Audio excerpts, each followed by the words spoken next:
কেমন? ছোট বলতে কেমন? কত সময়কাল হতে পারে আনুমানিক? এটি এটি দিন তারিখ ঠিক করে বা সময় নির্ধারণ করে বলাও ঠিক না। আপনার আমার কাছে জিজ্ঞাসা করাও ঠিক হবে আচ্ছা, না। আপনাদের আত্ম এনিথিং উপলব্ধি কি আছে? Anything anything can happen any time. আপনি বলছিলেন যে আপনারা ফিরে আসবেন। ওই বক্তব্যগুলোর কথাও বলছিলাম যে শফিউল আলম চৌধুরী নাদেল তিনি বলছেন মার্চের আগেই শেখ হাসিনা দেশে ফিরবেন, বা ২৬শে মার্চ আপনারা সবাই সিনিয়র নেতারা মনে করেন আপনারা ২৬শে মার্চ সবাই একযোগে ফিরে আসবেন, এটি বলছেন আকম মোজাম্মেল হক। আপনাদের আসলে ফিরে আসার, বাংলাদেশে ফেরার প্রক্রিয়াটা কি? আমাদের বাংলাদেশের ফেরার প্রক্রিয়াটা খুবই সহজ। সেটি হলো বাংলাদেশ আওয়ামী লীগ বাংলাদেশের জনগণের শক্তিই হলো এই দলের প্রধানতম শক্তি। জনগণই হলো আমাদের রাজনীতির মূল উৎস। সুতরাং সেই জনগণের শক্তি নিয়েই, জনগণকে সাথে নিয়েই আমরা যেই বিপর্যয়ের মুখে আমরা পড়েছি, মানে আমাদের ফেলানো হয়েছে একটা ষড়যন্ত্রের জায়গা থেকে, সেই ষড়যন্ত্রের জাল এই দেশের জনগণই উন্মোচন করবে, উপড়ে ফেলবে। এবং জনগণই আবার তারা তাদের কি বলে যে পরীক্ষিত রাজনৈতিক দল আওয়ামী লীগকে সাথে নিয়ে তারা ঘুরে দাঁড়াবে, তারা ফিরে দাঁড়াবে। জি। বাহাউদ্দিন নাসিম বলছেন যে আপনারা মানে আওয়ামী লীগ নানান কর্মসূচি দেবে। সেই এবং ফেব্রুয়ারির মধ্যে নানান কর্মসূচি, তারপরে হয়তো সর্বাত্মক হরতালের একটা কর্মসূচিতে যাবেন। 18 তারিখে, 18ই জানুয়ারি একটা হরতাল হবে এরকম একটা আওয়ামী লীগের পক্ষ থেকে শোনা গিয়েছিল শেখ হাসিনার একটি ফোন আলাপের মাধ্যমে।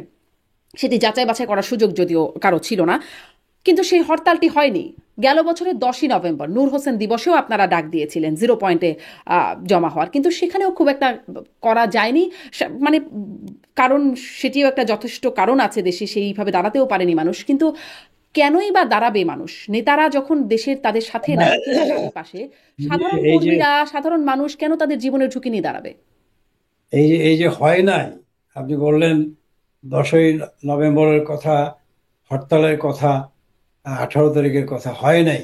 আপনি বললেন হয় নাই, হয় নাই যে এটাও একটি হওয়া, এটাও একটি হওয়া।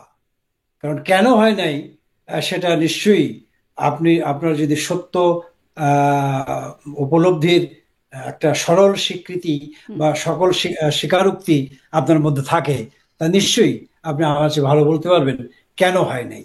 কারণ বাংলাদেশে আওয়ামী লীগ এমন এখনো এমন কোনো রাজনৈতিক দেউলিয়াত্বের মধ্যে যায় নাই যে তারা একটা কর্মসূচি দেবে আর সেই কর্মসূচিটা কি বলে খা খা করবে, এমনটি হওয়ার মতো কোনো ঘটনা ঘটে নাই। এবং আপনি বারবার বলছেন, বারবার বলছেন, আমিও বারবার বলছি যে এটি এটি একটা জনগণের কাছ থেকে বিচ্ছিন্ন হওয়া এক জিনিস, আর চক্রান্ত ষড়যন্ত্রের শিকার হওয়া আর এক জিনিস। জনগণ থেকে যদি বিচ্ছিন্ন হব, তাহলে এই বাংলাদেশ আওয়ামী লীগকে নিয়ে আজকে যারা শাসন ক্ষমতায় আছে, আজকে যারা ক্ষমতা জবরদখল করেছে, আজকে যারা ক্ষমতা ছিনতাই করে এই বাংলাদেশের মসনদে আছে, তাদের এত ভয় কেন এই আওয়ামী লীগকে নিয়ে? তাদের এই আওয়ামী লীগকে নিয়ে এত ভয় কিসের? লেট দি পিপল ডিসাইড যে আওয়ামী লীগ জনবিচ্ছিন্ন না আওয়ামী লীগ জনগণের বন্ধু। এটা মানুষকে ভাবতে দেন, মানুষকে সেই সুযোগটা দেন, মানুষ ঠিক করুক। আপনি আমি এই কি বলে মিডিয়ায়, এই পত্র পত্রিকায় এইসব কথাবার্তা বলে তো আহ, আসল সত্যকে মানে প্রকাশ করার আড়ালে রাখা হবে। সুতরাং এইসব কথা বলার তো জনগণ আমার মনে কিভাবে হয় ডিসাইড করবে? যে মানে জনগণকে ডিসাইড করতে দেন, আপনি বলছেন কিভাবে ডিসাইড করবে? জনগণকে ডিসাইড করবার সোজা রাস্তা তো একটাই, সোজা রাস্তা একটাই। আপনি একটা নিরপেক্ষ তত্ত্বাবধায়ক সরকারের অধীনে একটা নির্বাচন দেন, ঠিক সে এই নির্বাচনে কথাটাই জনাব আব্দুর রহমান একই লাইন বিএনপি এতদিন বলেছে, মানে যখন আপনারা ক্ষমতায় ছিলেন ঠিক একই লাইন বলেছে যে জনগণকে এত ভয় কেন। তখন বলেছে, তখন আসলে ঠিক এই জায়গাটায় আওয়ামী লীগ ছিল, যে আওয়ামী লীগের এত ভয় কেন, একটা নিরপেক্ষ নির্বাচন দেন তত্ত্বাবধায়ক হুম, সরকারের আমলে। ঠিক একই হুম। লাইন বলেছে, আপনার কি মনে পড়ে? আমার আমার আমার কথা আপনাকে এখানে খুবই স্পষ্টভাবে বলি। বাংলাদেশ আওয়ামী লীগ এবং আওয়ামী লীগের সরকার তিনটি নির্বাচন করেছে, যেই তিনটি নির্বাচন নিয়ে আপনাদের মতো মিডিয়ায় এবং বিভিন্ন রাজনৈতিক দলগুলো একটা বিতর্কিত নির্বাচন বলে বলে। তাদের উদ্দেশ্যে এবং আপনাদের উদ্দেশ্যেও বলি যে বাংলাদেশ আওয়ামী লীগ এবং সেই সরকার প্রধান মাননীয় প্রধানমন্ত্রী শেখ হাসিনা, তিনি বাংলাদেশের সংবিধানের প্রতি নিঃশর্ত আনুগত্য থাকবার কারণে, সেই সংবিধানকে সমুন্নত রাখবার জন্যই কিন্তু তিনি সংবিধান সম্মতভাবে তিনটি নির্বাচন করেছে। সংবিধান হয়তো পরিবর্তন সেই নির্বাচনে সেই নির্বাচনে অনেকেই অংশগ্রহণ করে নাই, অনেক অংশগ্রহণ করেছে। বা কিছু কিছু দল নির্বাচনে অংশগ্রহণ করলে একটা আপনাদের এবং বাংলাদেশের অনেক অনেক রাজনৈতিক শক্তিগুলো মনে করত যে এটি একটি কি বলে পার্টিসিপেটরি ইলেকশন হয়েছে। তো তারপরও বলবো এটি একমাত্র সংবিধানের কি বলে যে আনুগত্য প্রকাশ, সংবিধানকে সমুন্নত রাখবার ধারাবাহিকতা রক্ষার্থেই কিন্তু এই নির্বাচনগুলো করতে হয়েছে। মানে তাতে জনগণ ভোট দিতে পারুক বা না পারুক। সম্প্রতিকালে মহামান্য আদালত তারা সংবিধানের ভেতরে এই কি বলে যে তত্ত্বাবধায়ক সরকারের প্রভিশনটা তারা নতুন করে সন্নিবেশিত করেছেন, এবং আমার মনে হয় যে এই ফেব্রুয়ারি মাসের প্রথম সপ্তাহের দিকেই হয়তো তার একটা চূড়ান্ত ফয়সলা তারা করবেন। তো সুতরাং আমরা যে নিরপেক্ষ সরকারের অধীনে নির্বাচনের কথা বলছি, সেটি এই সংবিধানের আওতার মধ্যে থেকেই কিন্তু বলছি, সংবিধানের বাইরে যে আমরা বলছি না। যেহেতু সংবিধানে এই প্রভিশনটাকে রাখবার অভিপ্রায় ব্যক্ত করেছেন বা মহামান্য আদালতের অবজারভেশন আছে এবং তারা এটিকে সন্নিবেশিত করতে চান, সেই জায়গা থেকেই কিন্তু আমি কথাটি বলছি। জি, তাহলে মানে যদি ডক্টর ইউনূস তত্ত্বাবধায়ক মানে এখন যে অন্তর্বর্তীকালীন সরকারটি আছে সেই সরকার একটি নির্বাচন আয়োজন করলে, যদি আপনাদেরকে বলা হচ্ছে, তারা বলছেন যে আপনাদেরকে নির্বাচনে অংশগ্রহণ করতে দেয়া হবে না, আন্দোলনকারীর মানে প্রধান আন্দোলনের নেতৃত্বে যারা ছিলেন ছাত্ররা এরকমটা বলছে, বৈষম্য বিরোধী ছাত্ররা, অনেক রাজনৈতিক দলই অবশ্য তাদের সাথে সহমত নন। যদি আপনারা নির্বাচন করেন, আপনারা কি মনে করবেন যে মানে স্বস্তির সাথে নির্বাচন করবেন, যে সব ঠিকঠাক আছে, কোনো আপত্তি থাকবে না আপনাদের? আপনাকে একটা কথা বলে দিই, আমি আপনার কাছে উত্তরটা আমি আশা করি। আওয়ামী লীগকে কোনো অবস্থাতে নির্বাচন করতে দেওয়া হবে না, এটি কোন ফ্যাসিবাদী উক্তি? এই আওয়ামী লীগকে ফ্যাসিবাদ বলা হয়, স্বৈরাচার বলা হয়, এই উক্তিটি মানে ফ্যাসিবাদের একটা চরম জায়গায় গিয়ে বলতেছে কিনা, এটা আপনার কাছে আমি জানতে চাই। এটি কোনো গণতান্ত্রিক ভাষা? এটি কোনো চলমান রাজনৈতিক যেই কি বলে যে কৃষ্টি কালচার, এটি তার মধ্যকার ভাষা, নাকি এটি কোন ভাষা?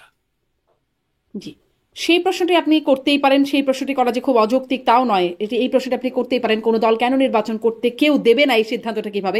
আমি বলছি সিম্পলি ইট ইটসেলফ ল্যাঙ্গুয়েজ, যেই শব্দ চয়ন করেছে সেই শব্দ চয়নটিকে আপনি কিভাবে বিবেচনা করেন? জি, আপনি কি মনে করেন? জি, এই প্রশ্নটি আপনি করতে পারেন। যাদের মুখ থেকে এই ধরনের কথা বের হয়, যারা এই ধরনের কথা বলতে পারে, তারা যখন একটা গণতান্ত্রিক রাজনৈতিক শক্তিকে, তাদের ভুল ভ্রান্তি থাকতেই পারে, আছে, আমি স্বীকার করি, সেই শক্তিকে যখন তারা ফ্যাসিবাদ বলে, তাহলে এরা কি? তাহলে এদেরকে আপনি কি ভাষায় বলবেন? এর উত্তর নিশ্চয়ই আপনার কাছে এই মুহূর্তে জানা নাই। হ্যাঁ, দ্বিতীয় প্রশ্ন কি? জি, আপনি এই প্রশ্নটা যৌক্তিকভাবে করতেই পারেন। আপনার এই প্রশ্ন করবার যে জায়গাটি, সেটির সাথে আমি দ্বিমত জানাচ্ছি না, কিন্তু আমি আসলে এই জিনিসটা বলছি যে আপনারা বলেছিলেন সংবিধানের কথা, সংবিধানের ধারাবাহিকতা, বা এখনো বলছেন ধারাবাহিকতা রক্ষার্থে। আমি আসলে এই প্রশ্নটা করছিলাম, এর আগেও আমি এই প্রশ্নটা করেছি, যে তাতে মানুষ ভোট দিতে পারুক বা না পারুক, জনরায়ের বাস্তবায়ন বা প্রতিফলন ঘটুক বা না ঘটুক, আপনারা ওই ন্যারেটিভেই যে 14, 18, 24 আর কতদিন আসলে আপনারা ওই ন্যারেটিভে যেতেন? দেখছেন যে আপনি বিরোধী দলের দায় দিচ্ছেন, সেই দায়টা যদি দিয়েও থাকে বিএনপিকে বা অন্য রাজনৈতিক দলগুলো যারা অংশগ্রহণ করলো না, এরকম ভাবে আপনারা কতদিন চালানোর পরিকল্পনা করেছিলেন? আমার মনে হয় আপনি আগের প্রশ্নটা থেকে সরে এসেছেন। এইরকম এইরকম ভাবে কি বলে আহ, মানে আহ, কথাটা আমি মানে হারিয়ে ফেলেছি। কি আমি কি কি আবার কি প্রশ্ন, চাই? মানে আমি বলছিলাম যে আপনি এই সরকারের কথা বলছেন, যে তত্ত্বাবধায়ক সরকারের অধীনে নির্বাচনের কথা, সংবিধানের ধারাবাহিকতার কথা, মানে আপনাদের সময় আপনারা ওই সংবিধানের ধারাবাহিকতার কথা বলেছেন, এখনো বলছেন সংবিধানের ধারাবাহিকতার কথা, কিন্তু তাতে আসলে জনগণ ভোট দিতে পারুক বা না পারুক, জনরায়ের প্রতিফলন ঘটুক বা না ঘটুক, তাতে আসলে খুব কিছু যায় আসে না। মানে 14, 18, 24-এ তার প্রতিফলনটা হয় নাই, বা জনগণ ভোট দিতে পারে নাই। এই বাস্তবতায় আপনাদের আর কতদিন আসলে এভাবে এই প্রয়াসটা, সংবিধানের ধারাবাহিকতা রক্ষার ন্যারেটিভটা চালিয়ে যাওয়ার? শুনেন শারমিন, আপনি আমার একটা পছন্দের মানুষ। আপনি আহত হেন না, এবং যারা এই কথা শুনে যদি কেউ আহত হয় তাদের কাছে আমি দুঃখ প্রকাশ করব। এই পদ্ধতিতে মানুষ ভোট দিতে পারে নাই, এই কথাটা তাদের রাজনৈতিক কথা। মানুষ ভোট দিতে পারে নাই কেন? আমি একটা 2024 সালে একটা নির্বাচন করেছি।